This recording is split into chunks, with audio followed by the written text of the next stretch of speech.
Okay, now we're going to start looking at this shopping cart problem.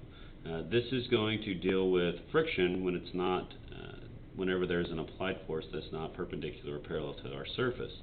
So if you look at, there's two scenarios when we push a shopping cart. You can either push on the handle at a downward angle, because I don't know anybody that's exactly as tall as the handle is, or you can, sometimes you see people pulling up on the front of the cart up at an upward angle. And we're going to see which one of these has benefit. And this is something that you can try at the local grocery store. It works out just fine. What we need to look at is we need to look at all the forces that are involved on this shopping cart and what forces more specifically are opposing your ability to push the shopping cart. Just like always, there's always going to be a force of friction, all right, and it points straight down. All right. There is going to be a normal force because we're sitting on a surface, and it's going to point up. There is going to be an applied force, and at this instance, it's actually going to be 156 newtons at 53 degrees below the horizontal. And so it's right along your arm or the direction that you push on the cart. So it's going to go down somewhere like that. And then we have a force of friction. Now, this is what we call rolling friction, and it's basically just a smaller form of friction. We're just going to call it kinetic friction, because if I were to look inside the tires here, or the wheels, there would actually be objects sliding across each other. We negate kinetic friction by using ball bearings, but in this case we're just going to assume that it's just the wheels turning on an axle. And the friction is going to point in opposite the direction of motion, which is that way. And it's going to cancel out some of the forces that we can apply to our cart to make it move.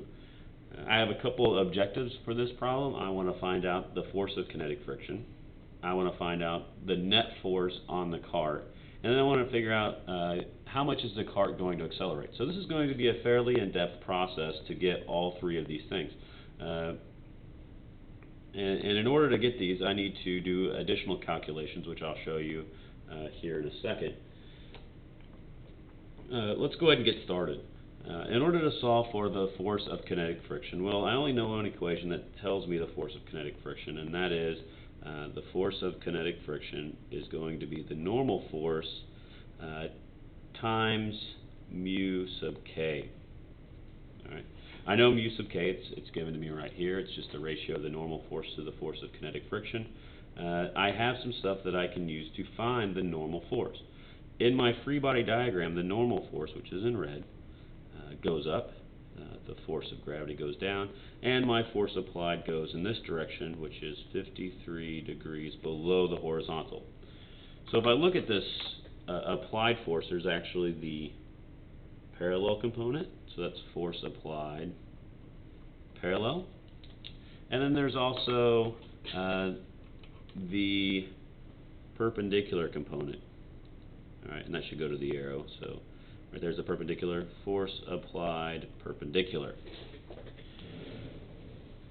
So in order to use this, I need to pull out my good old trig tools, and to get all the forces, let's deal with the forces that are in the vertical or the perpendicular direction first, because I know that my cart isn't going to accelerate down through the floor or up away from the floor. I know that its net force vertically has to be 0. So the sum of all of my perpendicular forces has to equal 0. So if I start adding these things up, I have my normal force, which goes up, which means it's going to be positive, minus my force of gravity because it goes down, and then minus my force applied, that's perpendicular. And all of those have to equal 0. So if I look at this, my normal force is going to equal, well, I need to add my force applied to the other side. I need to add my force of gravity. And so I get the force of gravity, or the weight of the object, plus the applied force that's perpendicular. So now it's just a matter of figuring out these things. I don't know the force of gravity. I don't know the force applied that's perpendicular, so I need to find those.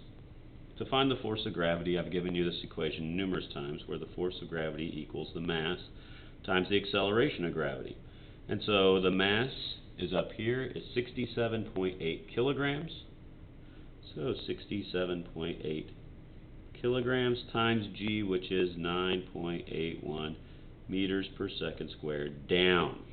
So if I pull out my calculator, I turn it on, and I get 67.8 times 9.81, which gives me 665.118. Now, I need to take into account significant digits. I have 3 significant digits here, I have 3 here, and so I can only keep 3, so 6, 6, 5, and then I need a round. That's a 1, so I go down to 665. So the force of gravity is 665 newtons. Okay, and that's the magnitude of the force of gravity. Now let's look at the force applied that's perpendicular. If I were to look at this 90-degree triangle I have here, the applied perpendicular force is the opposite side, which means that if I look at SOHCAHTOA, the opposite is sine, and so the force applied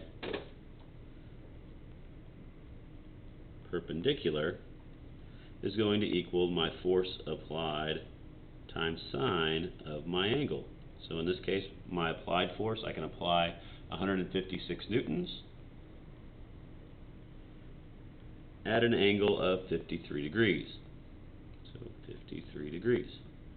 And so let's see, what do I get here? 156 newtons times sine of 53 degrees. And that gives me 124.5871396 newtons. Now, significant digit-wise, I have 3 significant digits, and let's go ahead and, for the sake of that, say it's 53.0 and 53.0 so that we can keep 3 significant digits. So 124.58, so it's going to go up to 125. So my applied force is 125 newtons. All right, and that's going to be down also. Now, in your problems, I'm not going to allow you to add significant digits, but in this case, I want to try and keep 3 just so that we keep it consistent, and I usually try to give you problems that have 3 significant digits. So if I were to look at this and fill the force of gravity, which is here, and the applied force perpendicular, which is this location, if I were to fill them into this equation that I solved for right here, the normal force, then my normal force, right here, I'm going to move it up here, F sub n is going to be my force of gravity, which is 665 newtons, all right, plus my applied force, which is 125 newtons. So normal force, 5 plus 5 is 0, 2 plus 6 is 8, and then add 1, so that's going to be 9. And then 6 plus 1 is 7. So 790 newtons is my normal force. Now that I know my normal force and I know my coefficient of kinetic friction, I can use the equation that I have up here. I just plug it in. The force of kinetic friction equals my normal force, 790 Newton, times my coefficient, which is 0.11. For calculator, 790 times 0.11. And I get 86.9. Now, in this instance, I'm not going to change it. We have 2 significant digits here. We have what should be 3 because I added and then we cut off. So, but I'm going to keep 2. So my force of kinetic friction equals 87 newtons. Okay, so I have, and I'm going to go ahead and box that twice so that we know that that's one of the answers that I'm looking for. So the force of kinetic friction in this case is 87 newtons. And it's 87 newtons pointed back in that direction. So there's F sub k. Now to find my net force, well, I know that all of my vertical forces cancel. I just need to look at my horizontal forces now. So I have my force of kinetic friction. The only other horizontal force that I have is my force applied that's parallel. So my net force F net is going to be F sub k plus force applied parallel.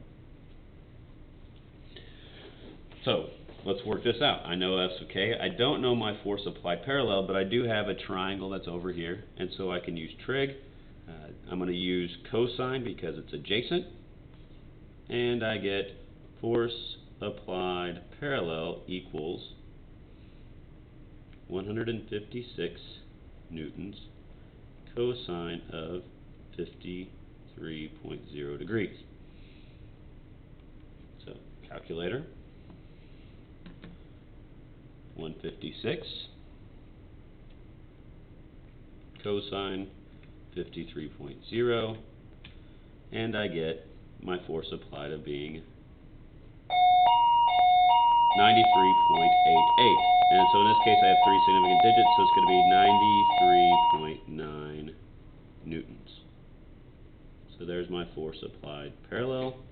And then now I'm going to plug it at both of these numbers into that equation right there to get my net force. So F net equals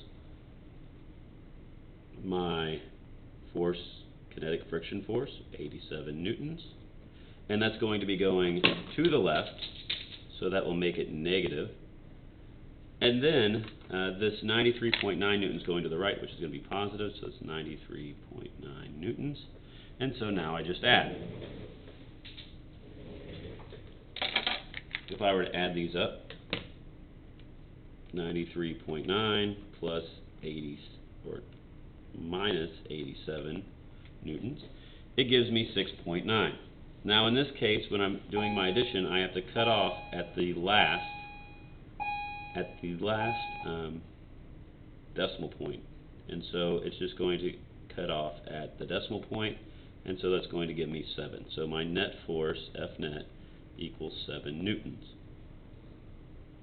And there's my answer. And I'm going to double box it so that I know that this is one of the things that I was looking for. Once I have my net force, I want to find out my acceleration. This is really simple. Newton's second law. F equals ma. So my force net, so F net equals ma. And I want to find a, so I'm going to divide both sides by m. And they cancel. And I'm left with A equals F net divided by my mass. F net we said was 7 newtons. My mass up here is 67.8 kilograms. And so let's do the math on the calculator. 7 divided by 67.8, and that gives me 0.103.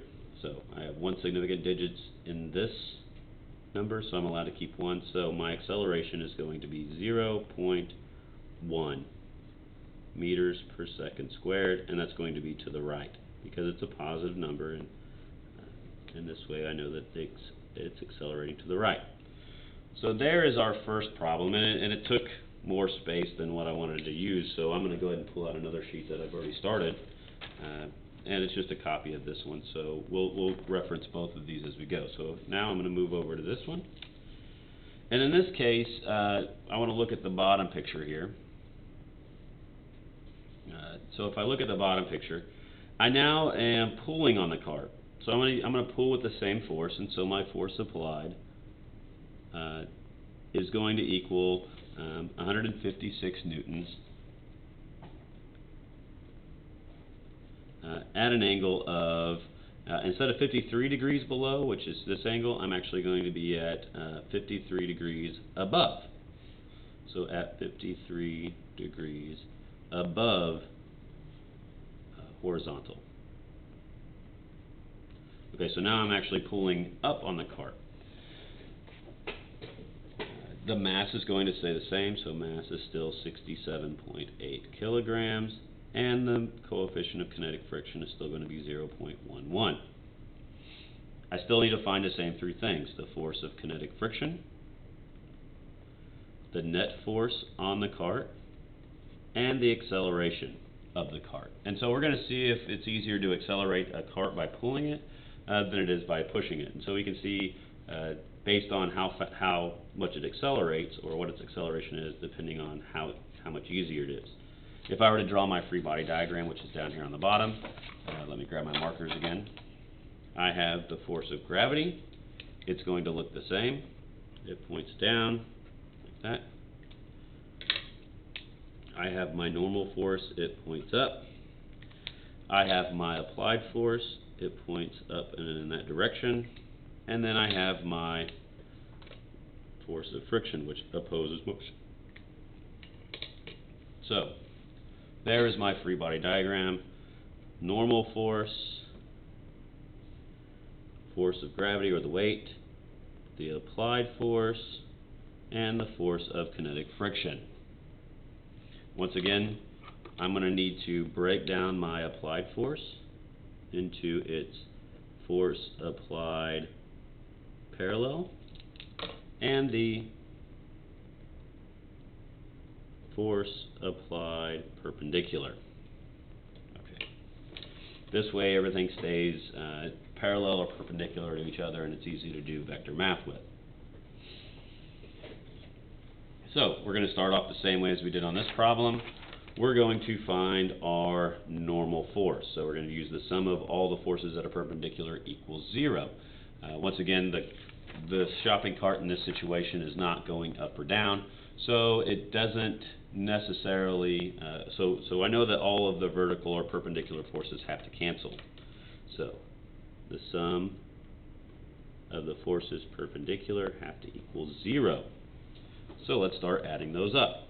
I have the normal force, which goes in a positive direction, so my normal force plus, now my force applied perpendicular is now going in the positive direction, and then my force of gravity goes down,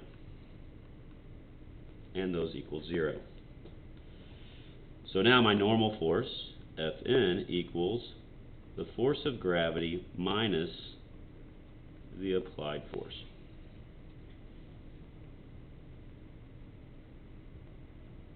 Okay, so now I need to see what I come up with. So the force of gravity, we calculated that up here. The force of gravity is going to be the same, so I'm just going to move it over. So 665 newtons. Okay, so 665 newtons minus the applied force. In this case, my applied force that's perpendicular is going to be 53 degrees, is going to be the force applied times sine of 53 degrees, which is exactly what we did over here. The force applied sine of 53 degrees, and it gave me 125 newtons. So my applied force in this instance is 125 newtons up. Okay, and that equals my normal force, Fn. So my normal force is going to be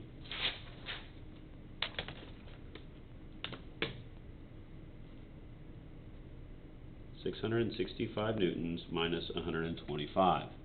Oh, let's turn it on. Which is 540 newtons in this instance. So there's my normal force. Okay. Now using the equation right here, where my force of kinetic friction equals my normal force times my coefficient of kinetic friction, I can do some math with that. So I have my normal force, force of kinetic friction equals my normal force, 540 newtons times the coefficient, which is 0.11. Calculators again, 540 times 0.11, which gives me 59.4 newtons. So the force of kinetic friction equals 59.4 newtons. All right. I have two significant digits here, so I need to keep 2. So this 59.4 just goes to 59 newtons, because I round down because it's a 4. And I'm going to double box that answer because it's something that I was wanting to look for, or wanting to find. So now it's a matter of finding my Fnet. In this case, my Fnet is going to be, my force applied again goes to the right, my force of kinetic goes to the left, and it's going to be the same magnitude, and so my net force, I'm going to find it the same way, which gives me 7 Newton. All right, I'm actually going to find my applied parallel force, which is 93.9, not my F net, my 93.9 newtons. So the force applied parallel is given to me by taking 156 newtons, cosine of 53 degrees, and it becomes 93.9 newtons. 93.9 newtons. All right, and I calculated that the last problem. So my net force, F net, equals the force applied parallel, right, minus the force of kinetic friction. Because my applied force parallel goes to the right, my force of kinetic friction goes to the left, so the kinetic friction is negative. And I know that that is my net force because, like I said, the cart's not moving vertically, so it has to be moving horizontally if it's moving at all, or has a force at all. So my parallel force is 93.9 newtons, minus my force of kinetic friction, which is 59 newtons. And now if I look at the calculator, 93.9 minus 59 gives me 34.9. Once again, I have to look at my last digit. I'm cut off at the tenths, and so I need to cut this off in between the unit and the tenths place, and so that becomes 35. So my F net equals 35 newtons. And I'm going to double box that because that's what I'm looking for. Now to find my acceleration, I'm going to use F equals ma, or F net equals ma, divide both sides by m, and I get F net is 35, divided by my mass, which is 67.8, and I get 35 divided by 67.8. I get 0. And then I have 2 significant digits here, and I have 3 there. So I want to keep 2, 51, and then I need to round that 6. So 0.52 meters per second squared right. And it's going right because it's positive. So there's my acceleration. Double box it. And now if I were to compare the 2 accelerations, it is actually more beneficial. Right? The cart will move better if you pull on it versus if you push on it. So the pulling gives you a higher acceleration, 5 times as much acceleration. So it's more beneficial to pull on it. And so this is that problem. And hopefully now when you go to the grocery stores, you can tell your parents that it's easier to pull on your shopping cart than it is to push. All right, have a great day.